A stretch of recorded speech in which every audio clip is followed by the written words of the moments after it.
இந்த உலகத்துல கஷ்டம் இல்லாத மனுஷன் எவனுக்குமே கிடையாது. நீங்க செல்வந்தனா கோடீஸ்வரனா எடுத்துக்கிட்டாலும் சரி, இந்த நடுத்தர மக்களா எடுத்துக்கிட்டாலும் எல்லாருக்கும் ஒரு ஒரு கஷ்டம் ஒவ்வொரு ரூபத்துல வருது. நான் இப்பதான் ஒரு ரீசெண்டா ஒரு 1 வருஷத்துக்கு முன்னாடி ஒரு இன்சிடென்ட் நடந்துச்சு. என் பையனுக்கு வந்து 1 1/2 வயசு தான். என் பையன் வந்து என்ன பண்ணிட்டான்னா, விளையாட்டு சாக்குல வந்து தைலத்த வந்து குடிச்சுட்டான்.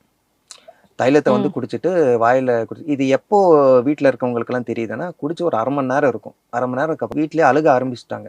முடிஞ்சு போச்சு. ஏன்னா மூச்சு இல்ல. அவ்வளவா ஸ்லோவா வருது. அந்த பல்ஸ் இல்ல. ஏன் பார்த்துட்டு இருக்கீங்க? ஹாஸ்பிட்டல் போலான்னா யாருக்கும் நம்பிக்கையும் இல்ல. ஏன்னா அந்த ஸ்டேட்ல என்ன பண்ண முடியும்? ஏன்னா ம். நான் அந்த ஒரு ஸ்பாட்ல ஏன்னா இங்கேருந்து நான் வந்து இருக்கிறது கிராமப்புறத்துல. இங்கேருந்து நான் ஒரு ஹாஸ்பிட்டல் பெரிய ஹாஸ்பிட்டல் போனா கூட கிட்டத்தட்ட ஒரு 9 டூ 10 கிலோமீட்டர் ஆகும்.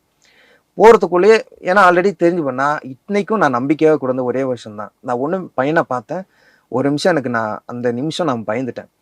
கூட்டிட்டு போயிட்டு அப்போ கையில பணமும் கிடையாது, ஒண்ணும் கிடையாது. ஏன்னா என்ன இன்சிடென்ட் நமக்கு தெரியாதுல்ல. கூட்டிட்டு போய் காசுங்கிற ஒரு விஷயம் அங்க குடுத்தாச்சு. உயிர் போயிடுச்சு. அங்க உயிருங்கிற ஒரு விஷயம் இருக்கணும்ல. அது எவ்வளவு காசு குடுத்தாலும் வராதுல்ல. ம். அப்ப அங்க என்ன சொல்றாங்க, காப்பாத்த முடியாதுன்னு சொல்லியாச்சு டாக்டர். என் குழந்தைய காப்பாத்த முடியாதுன்னு சொல்லிட்டாங்க. சொல்லிட்டாங்க. நான் அப்ப என்ன பண்றதுன்னு கூட எனக்கு சத்தியமா தெரியவும் இல்ல. ஒரே விஷயம் நான் வெளிய வந்துட்டேன். வெளிய வந்துட்டு இவங்க அப்புறமா தான் என் வீட்ல மனைவி எல்லாருமே லேட்டா தான் வராங்க. அந்த இன்சிடென்ட் சொல்லவும் கூட எனக்கு அப்ப கூட சொல்லல. ஏன்னா டாக்டர் சொன்னது இவங்க பயந்துருவாங்கன்னு சொன்னதும் நான் சொல்லல. வெளிய வந்துட்டேன். வெளிய வந்ததுக்கப்புறம் அப்படியே நான் மண்டிட்டுட்டேன் மேடம். ரோட்லயே நான் மண்டிட்டேன் நானு.